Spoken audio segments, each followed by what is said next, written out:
शोक संतप्त सभी देशवासियों और 1998 11 मई पोखरण द्वितीय सारी दुनिया के लिए भारत का अणु परीक्षण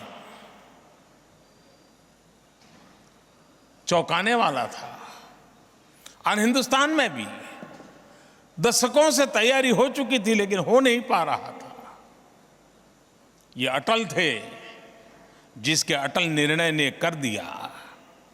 लेकिन 11 मई एक प्रकार से वो हमारे देश के वैज्ञानिकों की सिद्धि थी और अटल जी ने भी उसे वैज्ञानिकों को समर्पित किया था। लेकिन 11 मई को अणु परीक्षण के बाद सारे विश्व ने प्रतिबंध लगा दिए, सैंक्शन लग गए। बहुत बड़ी दुनिया हिंदुस्तान के खिलाफ हो गई। उस समय के हिंदुस्तान के हालात में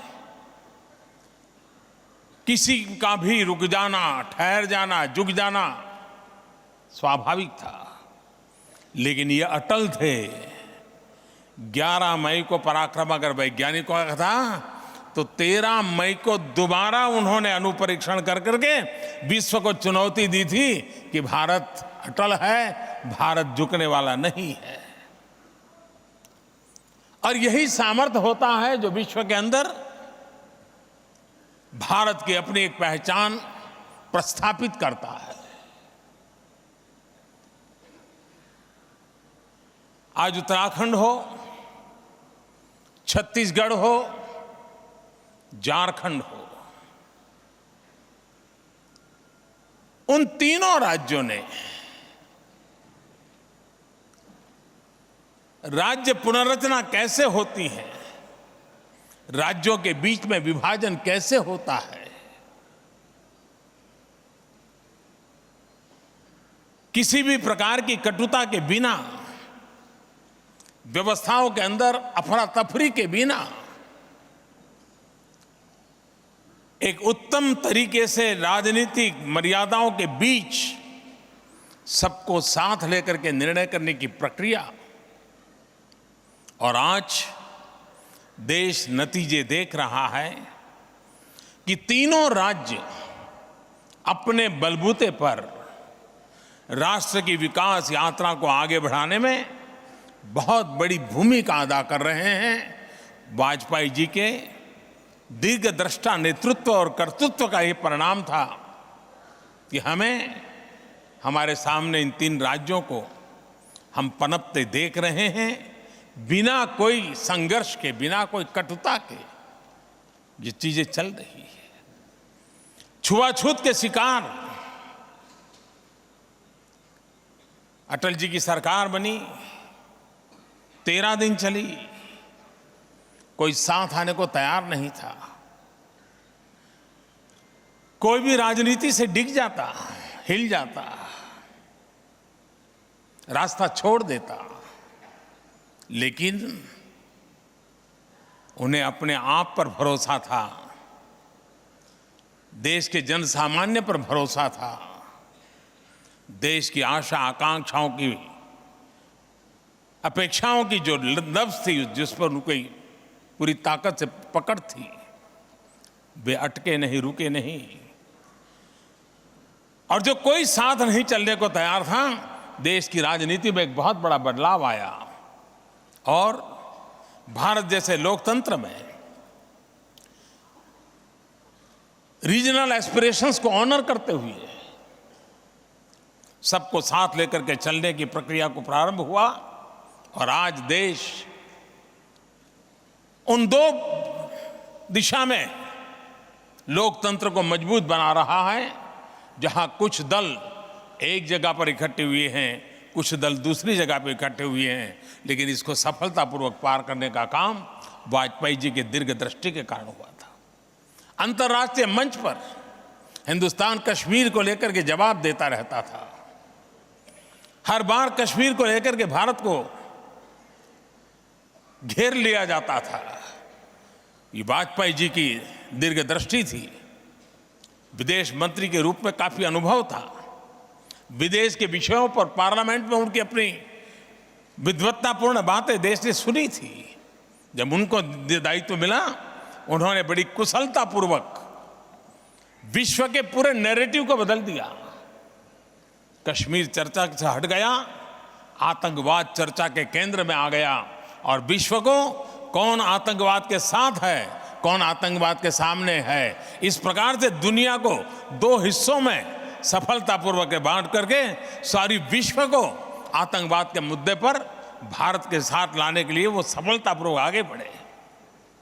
अनगिनत गुड गवर्नेंस की बात हो, नेतृत्व की बात हो, दल को आगे बढ़ाने की बात हो, अनगिनत काम वाजपेयी जी ने किए। आज वाजपेयी जी हमारे बीच में नहीं है।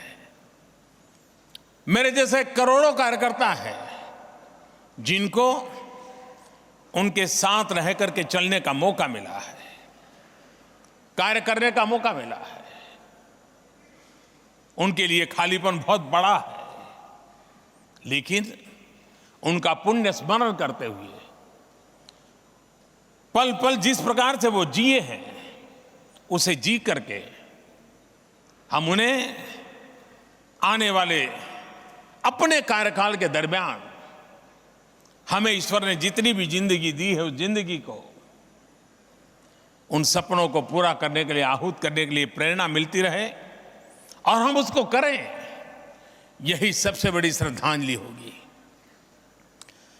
कोई कल्पना कर सकता है आज हिंदुस्तान में और जिस प्रकार की दुनिया है, 10 साल तक जो महापुरुष राजनीतिक मंच पर कहीं नजर नहीं आए, राजनीतिक मंच की चर्चा में कहीं न हो, पूरी तरह अलिप्त। 10 साल सार्वजनिक जीवन में बहुत बड़े होते हैं। 10 साल तक एक गुमनाम अवस्था की जिंदगी के बाद उस व्यक्ति की विदाई को जिस प्रकार से देश ने श्रद्धा दी, जो सम्मान दिया, शायद ही कोई ऐसी घटना की कल्पना भी कर सकता है कि 10 साल के इतने बड़े अंतराल के बाद भी लोगों के दिलों पे इसी प्रकार से छाए रहना, ये अपने आप में उनकी जिंदगी का जीता जागता सबूत है। मैं श्रद्धेय अटल जी को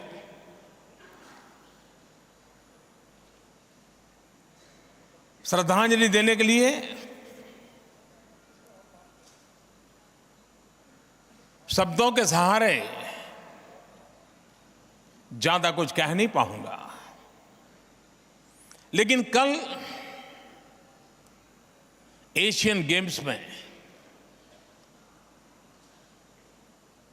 जब हिंदुस्तान का एक बेटा, 24-25 साल का बेटा बजरंग पुनिया गोल्ड मेडल जीतता है, भारत को पहला गोल्ड मेडल मिलता है, और मैं मानता हूं शायद बजरंग पुनिया ने कभी अटल जी को देखा नहीं होगा, कभी मिलने का तो सवाल ही नहीं उठता है। और जब अटल जी सक्रिय थे तब बजरंग की उम्र 10-12 साल रही होगी। वो गोल्ड मेडल जीतने के बाद कहता है, मैंने आज कहीं पढ़ा कि मेरा ये गोल्ड मेडल मैं अटल जी को समर्पित करता हूं।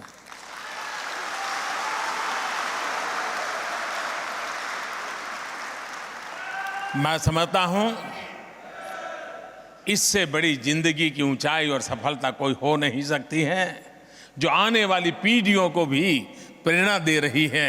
ऐसे इस महापुरुष को श्रद्धापूर्वक नमन करते हुए मैं मेरी वाणी को विराम देता हूं।